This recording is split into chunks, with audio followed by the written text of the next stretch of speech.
السلام عليكم، اهلا بيكم في حلقه جديده. انت في الريمونتادا. في ناس الاهتمام بالنسبه لها خط احمر، وناس تانية الاهتمام الزياده بيخنقها ويتعبها وبتخليها تتقل قصادك. النهارده هنعرف ازاي نهتم مع كل برج.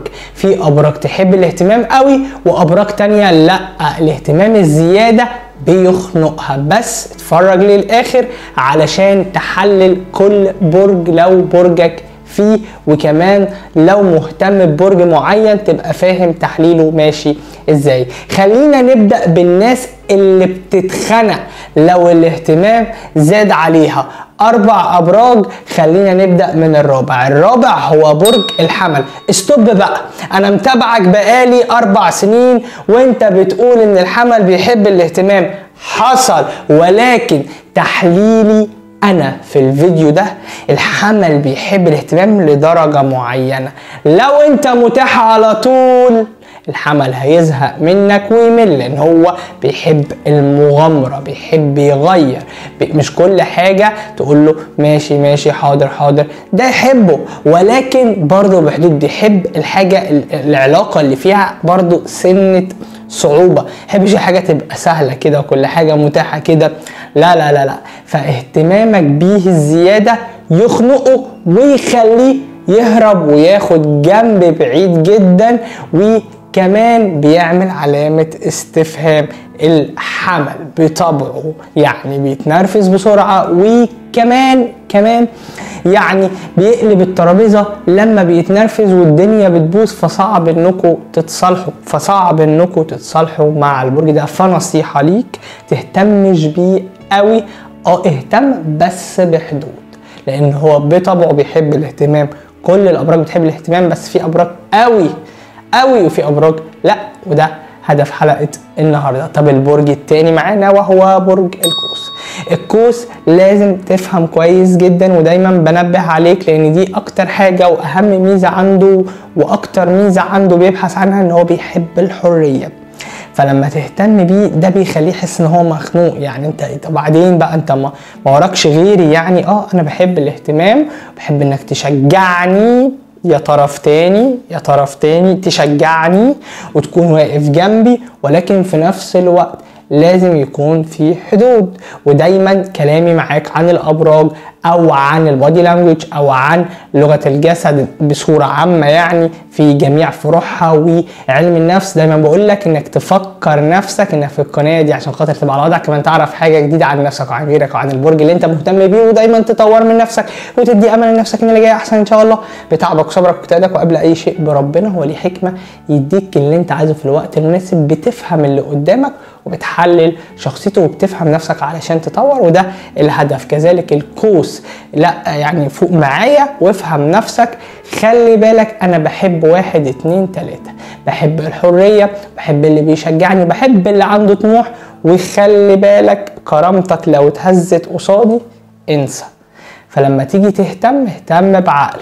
دي نصيحتي ليك لو كنت عايز او عايش مع برج القوس وعايش معاه وقت طويل وعايز ان هو يهتم بيك. لو انت قعدت تهتم جامد هو مش هيبادلك، والعلاقه هيحصل فيها فتور بقى، وده ايه ده، بص انا بهتم وهو لا، انا بدي وهو لا. مش من الابراج اللي هي هتلاقيها كده خالص. نيجي للبرج التاني في الابراج اللي هي بتتخنق من الاهتمام الزياده. مش معنى كده ما بيحبش الاهتمام، ده بيعشق الاهتمام، ولكن ما تخنقهوش. الجوزاء من اكتر الابراج اللي بيحب يسمع، من اكتر الابراج اللي ممكن يسمع لك ويقعد معاك ويتناقش ويتكلم وانت صح وانت ويقعد ويديك نصايح ويرجعك يعني لسنين ورا ويقول لك معلش، وكمان يفكرك انك كنت فين وبقيت فين وحاجات حلوة خالص، ولكن متقلب المزاج وذكي. يعني هيحللك بسرعة، مش هيقعد معاك كتير وهيحللك. طب احنا في علاقة، انا مهتمية بيه جامد، حلو هو بيحب، بس خلي بالك هو خلقه ضيق. النهارده معاكي جميل، بكره مش جميل، ليه ما تعرفش. جواه افكار بيتعارك معاها ومحدش هيعرفها، ومحدش هيقدر يعرفها. علشان كده دايما بقول صاحب الجوزاء ده عزيز جدا، ده غالي جدا، انه الجوزاء يحكي لك، انه الجوزاء يتكلم، الجوزاء يديك يعني نص اسراره لان مش هيديك اسراره كلها. البرج ده ذكي ومتقلب، فنصيحتي ليك اهتمامك بيه لازم يبقى بعقل قوي. لو لقاك مدلوق قوي مش هينجذب لك، لو لقاك انت شخص عايز كل حاجه او عايزه وبتقول بحبك على طول وكتير، لا لا لا. وخصوصا ست الجوزاء، معلومه دي في الجون. نيجي بقى لاكتر برج بيتخنق وبيتقرف يعني وبيزهق لما الاهتمام بيبقى زياده عليه. ما تهتمش بيا قوي، انا مش عايز كده. برج الدلو. الاهتمام مع الشخص ده لازم يكون بحدود. ليه؟ لان هو جنتل وتقيل في نفسه. انت بطبعك الشخص اللي قدامك تقيل، هتدلدق له وتفضل مهتم بيه في الرايحه والجايه، هيشوف نفسه شويه وهيكرف لك. فكك من الدلو دلوقتي، اركن كده اهو.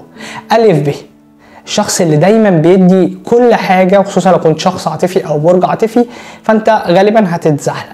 البرج ده بيحب الشخص اللي قدامه يكون تقيل وصعب المنال علشان خاطر الدلو يقع على وشه وكمان يحبك جدا.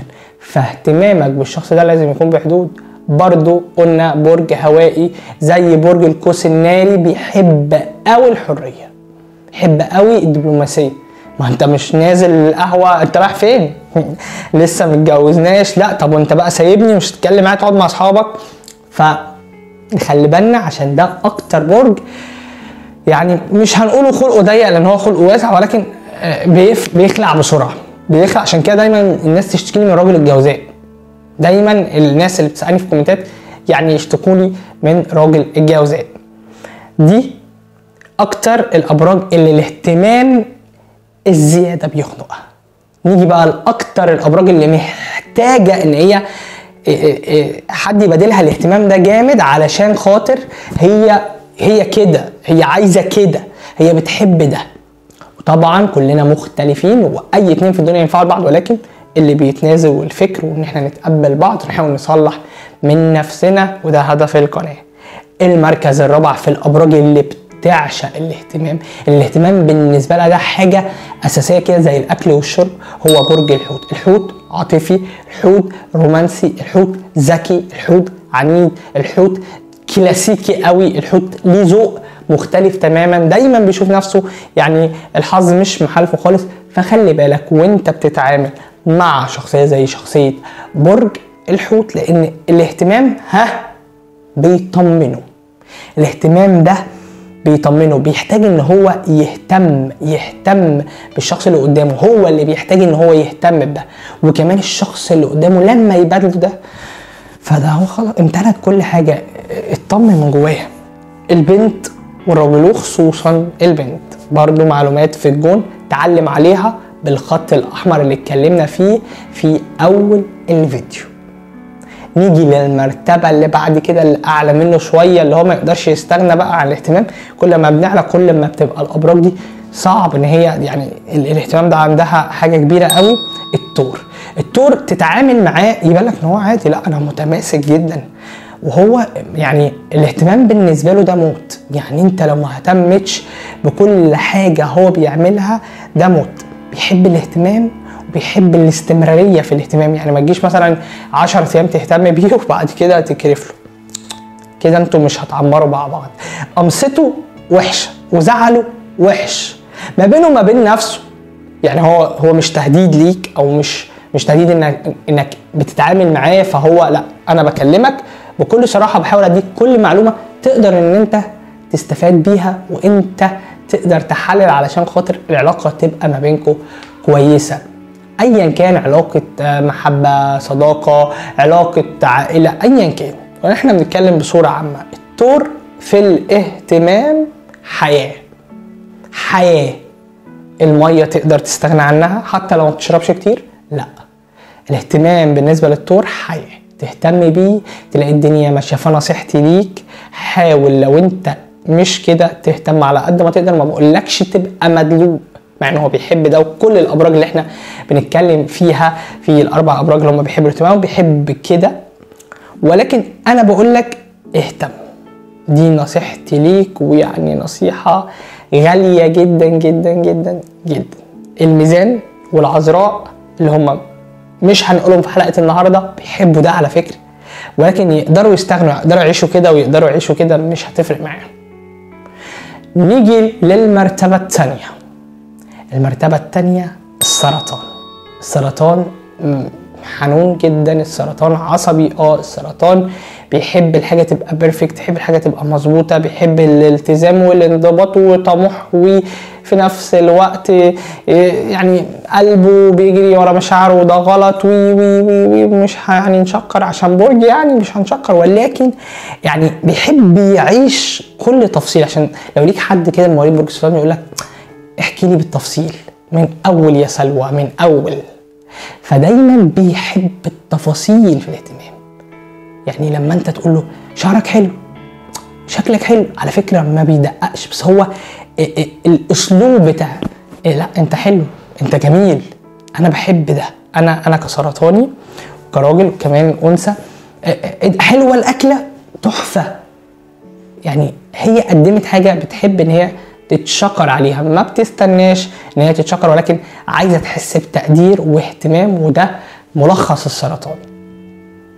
برضو الأنثى تختلف عن الراجل، ولكن ده ملخص السرطان. الاهتمام بالنسبة له حاجة مهمة جدا، حاجة مهمة جدا تبان على الأنثى قوي. لكن الراجل مهم، ولكن مش زي الأنثى. الأنثى عالية أو عندها النقطة دي، مش بتحب ان هي تتكابر ولا تمادح، ولكن بتحب تحس انها ليها قيمة، لان مشاعرها وافكارها بتوديها لحتة تانية. كذلك السرطان مشاعره وافكاره بتحس انه ضعيف بسبب مشاعره، ولكن لما تهتم بيه وتديله الاهتمام وتديله التشجيع، فلا ده بالنسبة له حاجة ألف ب ت، يعني بيتعلم القراية. تفاصيل مهمة جدا. نيجي لملك الاهتمام، واللي ما يقدرش يعيش من غير اهتمام. طبعا اكيد عرفتوه لان انا قلت كل الابراج. الملك بتاع ريمونتادا برج الاسد.